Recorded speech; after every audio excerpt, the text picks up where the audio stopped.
All right, let's say hello now to a man who made some very big news this past weekend in the midst of the UFC broadcast. He was there to call the fights, but then we got some personal news out of Paul Felder. He officially announced that he'd be retiring from active MMA competition, something that he has hinted at for quite some time, but he made it official on Saturday. And so, first things first of all, Paul, thank you so much for the time. I appreciate your time very much.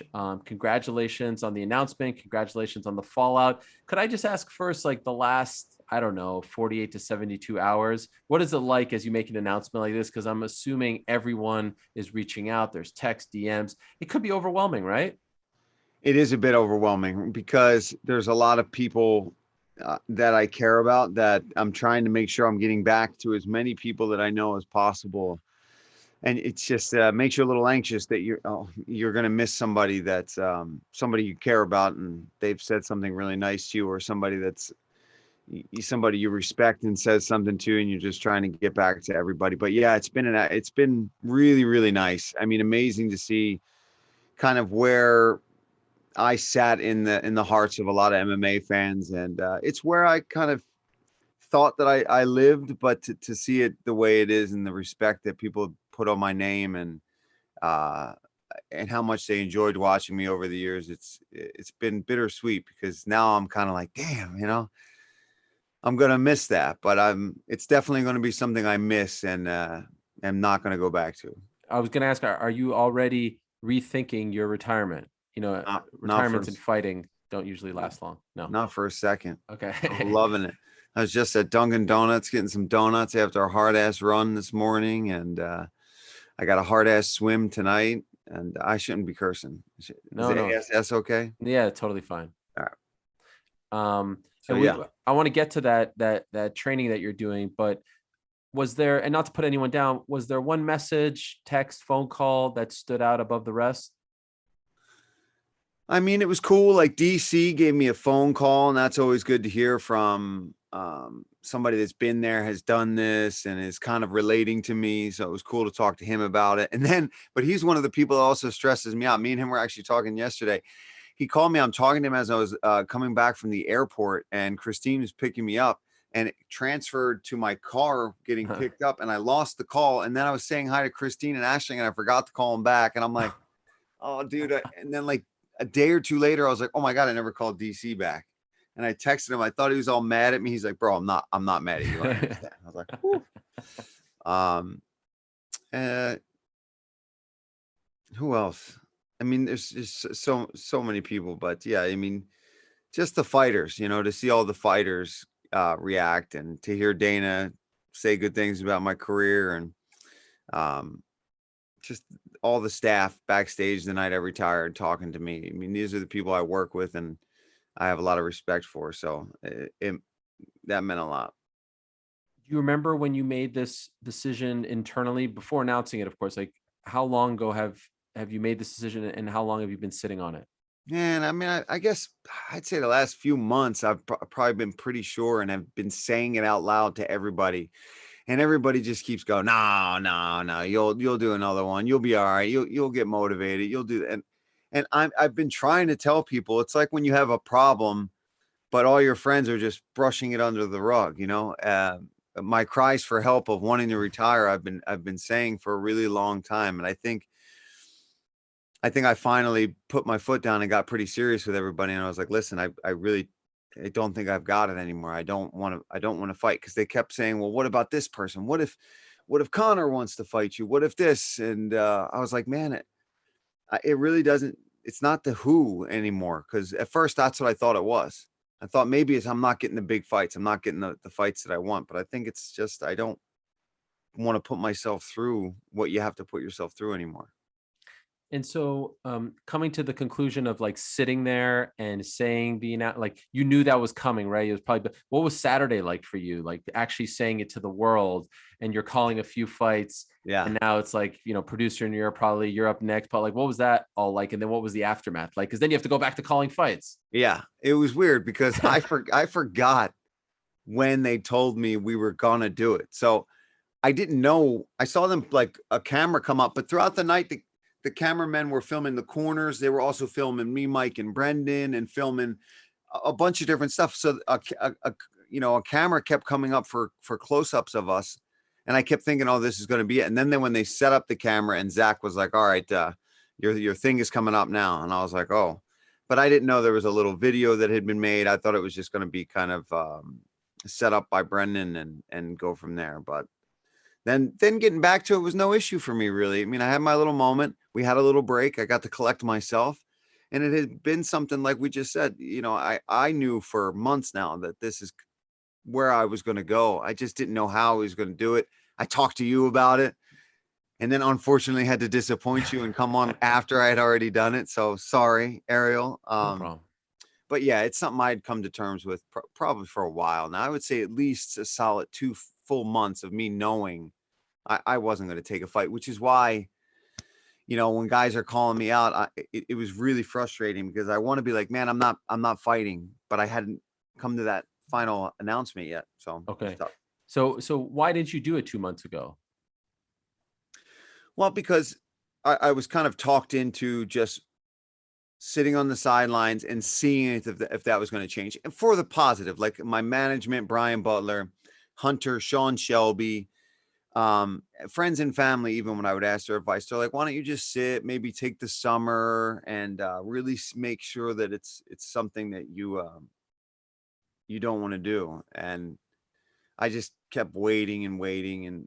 And I was like, no, I'm starting to feel guilty because in my mind and in my heart, I know I'm done.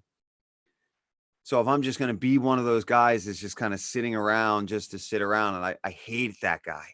When I was a young fighter coming up through the ranks in the UFC, I hated the guys that didn't fight, that just sat on their ranking and took up space because I wanted it so bad. I wanted to be in the ranking so bad.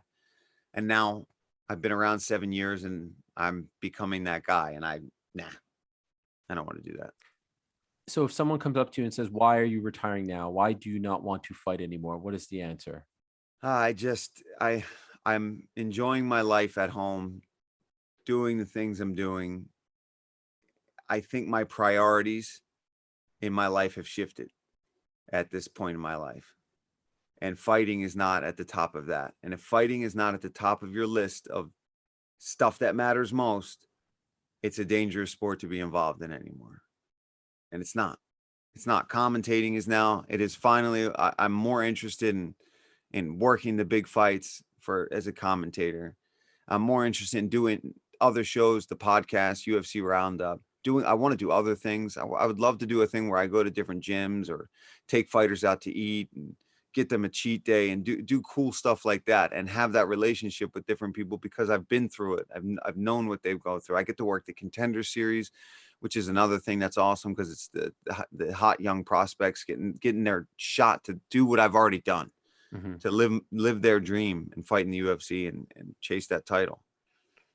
And then training is, I do want to get back in the gym. I do want to go help Sean Brady, who I believe is going to be, top 10 and top 5 in the next year or so.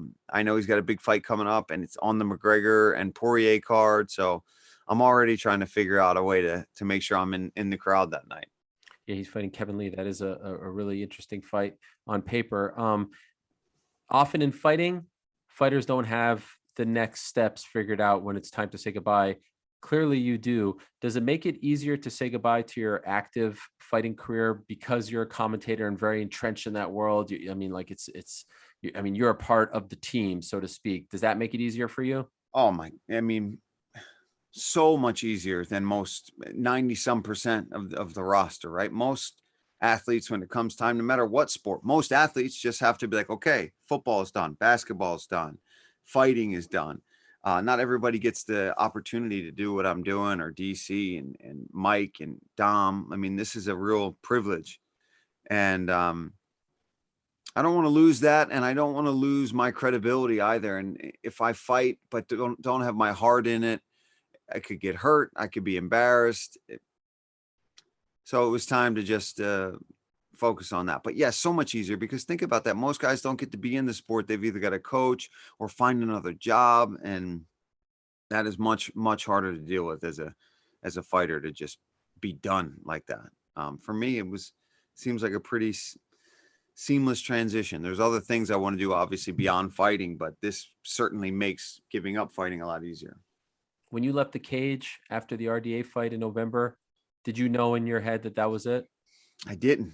Okay. That confused me. That confused the whole situation. But in hindsight, the only thing that got me really excited was the circumstances around it. Because you saw, I didn't really care that I lost that fight. I was excited for what we just did, because the story and the journey of that whole thing was so much more to me than the actual fight. The fight was fun. Me and him went at it. We had a 5-round fight. I didn't win. It was not even a split decision. Let's be honest. I lost that fight, but I was competitive, and I made him work, and I busted him up a little bit. And I had so much fun in the crazy weight cut that almost killed me.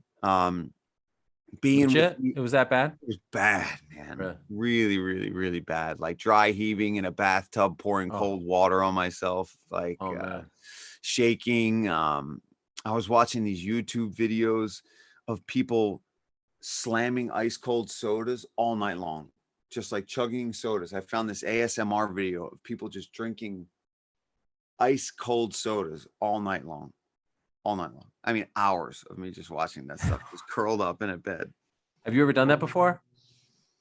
Not with the sodas. No, that was a whole new thing. That was usually I'm watching things that involve food as well, because I'm hungry. Right. But this was such a rapid weight cut that the hunger never even became a thing. It was so much water. I was so thirsty for so long. It was horrible. Okay. And perhaps that expedited things maybe in retrospect. Yeah. Oh yeah. I mean, I never want to cut weight again. Right. Ever again. Never, ever again.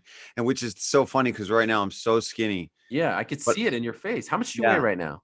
I was, after the run I did today, which was a really hard run. It was an hour and 5 minutes, and it was like a threshold interval type track workout. I was 169.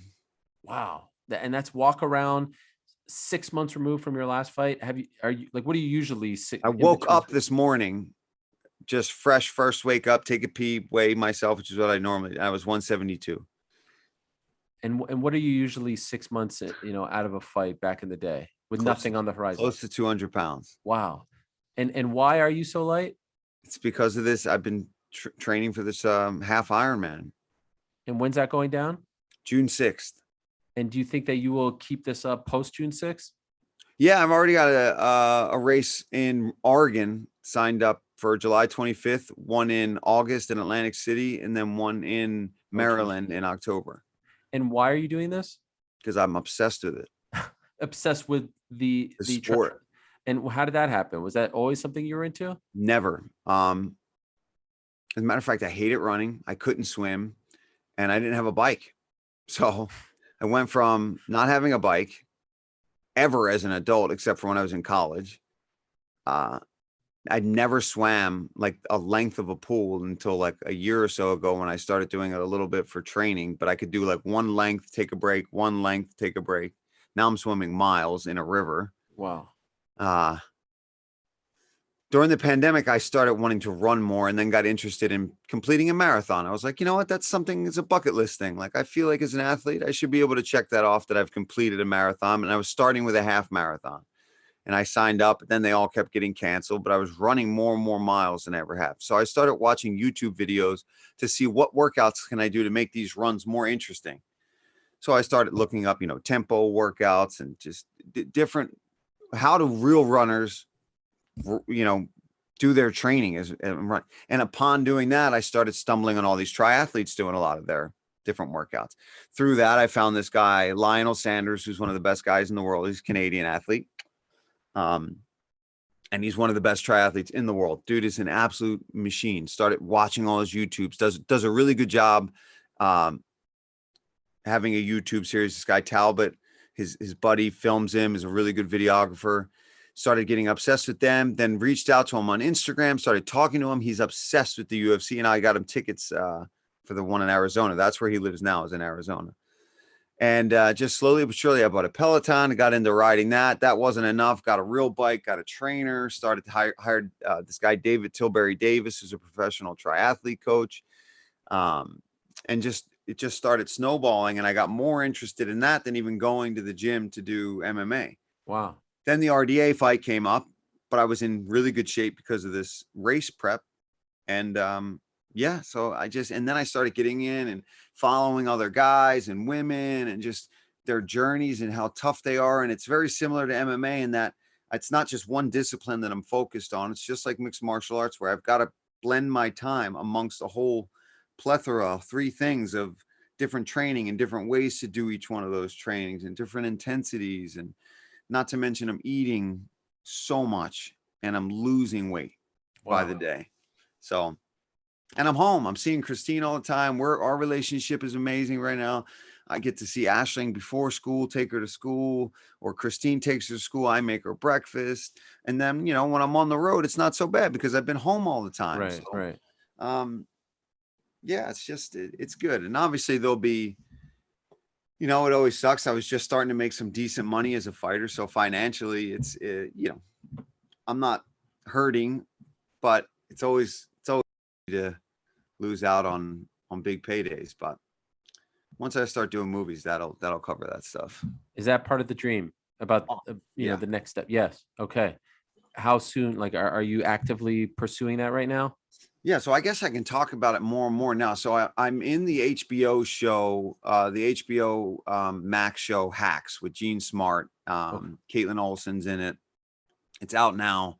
It is hilarious. It's about an aging stand-up, very famous stand-up female comedian who's living in Vegas, and she's trying to obviously update. Well, she doesn't want to, but reluctantly she gets a younger female writer who's a comedian to help her kind of update her jokes and get her to reach out to a more broader, younger audience because she's losing some space at the casino. And that's all I'll say about that. And I come in later in this. I haven't been on the show yet. I'm in 1 episode, but I got to work on, the Paramount lot in LA for weeks on set with all these actors and have a real speaking part and do some real scene work, and working with some guys to get me some more jobs. I mean, nothing is other than that has really kicked off yet, but I just retired. I'm just now getting refocused and doing that. And I think it'll help that I'm, I can live a healthier lifestyle doing what I'm doing. Whereas the fighting, the fluctuation of the weight, one day I'm 200 pounds, one day I'm 175 pounds. So I think this is good for long-term health in the long run. When you look back at the fighting career, any regrets? Yeah, I mean, there's certain fights that I know I probably shouldn't have taken. Me and Christine were just talking about the one fight, the Trinaldo fight was probably like one of the dumber fights I ever took. I was begging for a fight. I was begging for a guy that was higher ranked than me. And Joe Silva at the time was like, this is the fight. Take it or leave it. That's all you've got. You want a top 15 guy? Here's your top 15 guy. Trinaldo in Brasilia, Brazil, his hometown. And me being me at the time, I took it. I wouldn't have taken that Ross Pearson fight on short notice. And I probably would have really focused on my diet and being a cleaner athlete year round. It's really sucks that you learn some of these lessons that, in your late 30s towards the end of your career. Like if I could be how I am now, but 29, 30, 31, God, I'd have been such a much better athlete. I'm already a crazy person. I'm already tough as they come. I love a fist fight. But if I had added just being disciplined, not murdering myself with weight cuts, so that all those young fighters out there, my God, please, I know it seems cool to be so big in your weight class. It's not worth it in the long run. You're just messing up your metabolism. You're messing with your body. You're going to make things more difficult. You're going to end up moving up a weight class that you probably don't have to move up to. But since you weren't disciplined enough early on, you screwed yourself up. So that's my big regret, is not living a cleaner, healthier lifestyle year round. I mean, I don't party like I used to. I used to like to go drink a lot of beers and be out and stuff. Still love a beer, still love a glass of wine, but all in moderation now. I don't go out and party like I used to. So it's.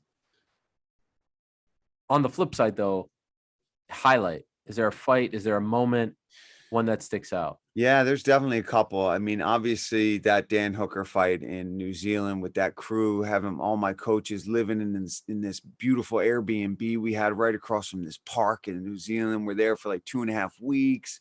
We're running outside in the beautiful weather.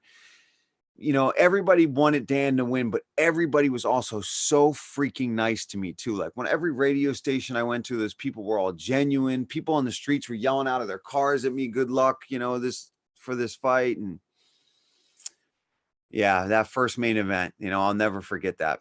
Finally headlining, it was such a dream for so long. And now I'm looking at 2 posters on my wall with my face on it. So, you know, didn't get that title shot, but the main event was it was main event, then it was title shots, right? You know, I had a sequence of things that me and my mom would always talk about, like what I have to do before I can think about retirement. And the one for sure was definitely get in as many main events as you can do in the time that you feel good about still fighting. And 2, one on super short notice against fighting a former champion.